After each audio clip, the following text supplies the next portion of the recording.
জীবন সুন্দর আর জীবনকে সুন্দর করার জন্য স্বামী স্ত্রী দুইজনের সমঝোতা খুবই প্রয়োজন। রাজপ্রাসাদে থেকেও কিন্তু অনেকেই সুখী নয়, টাকা পয়সার মধ্যে যতই থাকুক, কিন্তু দেখবেন কুঁড়েঘরে থেকেও অনেকেই সুখী।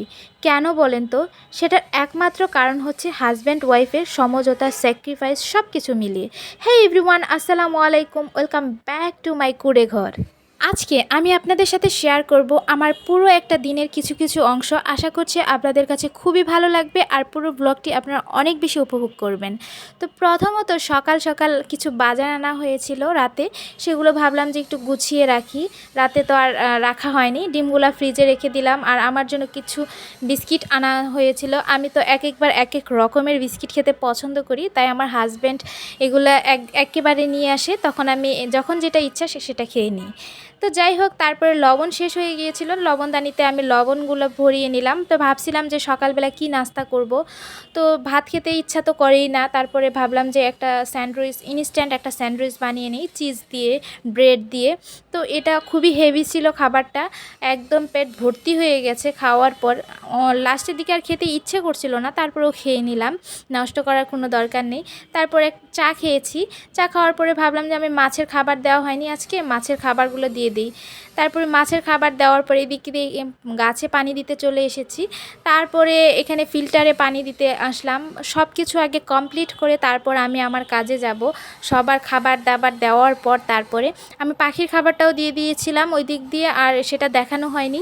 আর এই দিক দিয়ে আমি জিরাটা বেটে নিচ্ছি, কারণ হচ্ছে জিরাটা ব্লেন্ড করলে ভালো হয় না। আর এই দিক দিয়ে আদা রসুন এগুলো আমি ব্লেন্ড করে নিয়েছি একসঙ্গে, যার কারণে জিরাটা আমি আলাদাভাবে বেটে নিয়েছি। আর এখানে দেখেন সবগুলো আমি রেডি করে ফেলেছি, এখন জাস্ট রান্নায় চলে যাব। আর দেখেন ভিডিও করা কিন্তু এত সহজ না, সব কিছু গুছিয়ে তারপরে রান্নায় চলে যেতে হয় ভিডিও করার জন্য। যাই হোক, এখানে আমি মাছটা ভেজে নিচ্ছি। রুই মাছ দিয়ে আমি একটা তরকারি রান্না করব, সাথে থাকবে কুমড়ো বড়ি। কুমড়ো বড়িটা আমার খুব বেশি পছন্দ না, তবে আমার হাজব্যান্ড অনেক বেশি পছন্দ করে সবজির সাথে, যার কারণে আমি দিয়ে দিয়েছি আজকে রান্নায়। আর ও খুব অল্প মশলায় তরকারিটা খেতে পছন্দ করে, যার কারণে ওর কথা মাথায় রেখে আমি সবসময় রান্নাটা করি। আর এখানে বাটা মশলা দিয়ে দিয়েছি, আর কাঁচামরিচটাও দিয়ে দিলাম এখানে ফালি করে। তারপর মশলাটা খুব ভালো করে কষিয়ে আমি পানি দিয়ে দিয়েছি, আর একে একে এখানে গুঁড়া মশলাগুলো দিয়ে খুব ভালো মতো কষিয়ে নিব। আর এই রান্নাটা যত কম মশলায় করা হয় ততই কিন্তু ভালো হয়। আপনারা কে কীভাবে রান্না করেন অবশ্যই কিন্তু কমেন্ট করে জানাবেন। তারপর এখানে আমি সবগুলো সবজি দিয়ে দিব। এখানে ব্যবহার করব আমি ফুলকপি, সিম, আলু, টমেটো দিয়ে সুন্দর একটা তরকারি। আমি জানি অনেকে এই তরকারিটা পছন্দ করেন, কারণ হচ্ছে ফুলকপি পছন্দ করে না এমন কেউ নেই। আমি তো ফুলকপিটা অনেক বেশি পছন্দ করি। আর আমি তো কুমড়ো বড়িটা খুব বেশি খাই না, তবে আমি মাছ দিয়েই খাবো। আমার হাজব্যান্ডের অনেক পছন্দ এই কুমড়ো বড়ি। সবগুলো সবজি দেওয়ার পর আমি এখন এগুলো খুব সুন্দর করে কষিয়ে নিয়েছি। তারপর এখানে পরিমাণ মতো পানি দিয়ে দিয়েছি।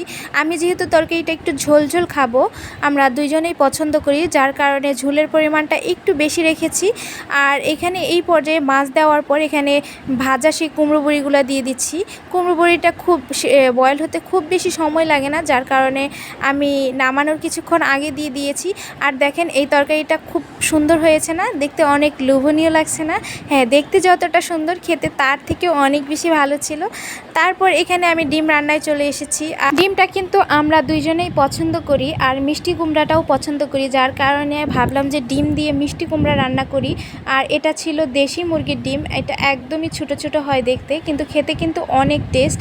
আপনারা কে কে আমার মতো এরকম দেশি মুরগির ডিম পছন্দ করেন অবশ্যই কিন্তু কমেন্ট করে জানাবেন। আর আমার এই ভিডিওটা বেশ কিছুদিন আগে, যখন হালকা ঠান্ডা ঠান্ডা ছিল তখনকার ভিডিও, অনেক সময়ের অভাবে আমি আপলোড করতে পারছিলাম না, তো আজকে ভাবলাম যে আপলোড দিয়েই দেই।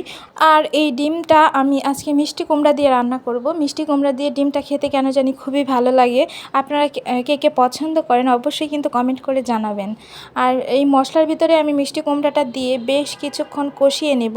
কষিয়ে নেওয়ার পর এখানে পরিমাণ মতো পানি দিয়ে দিয়েছি।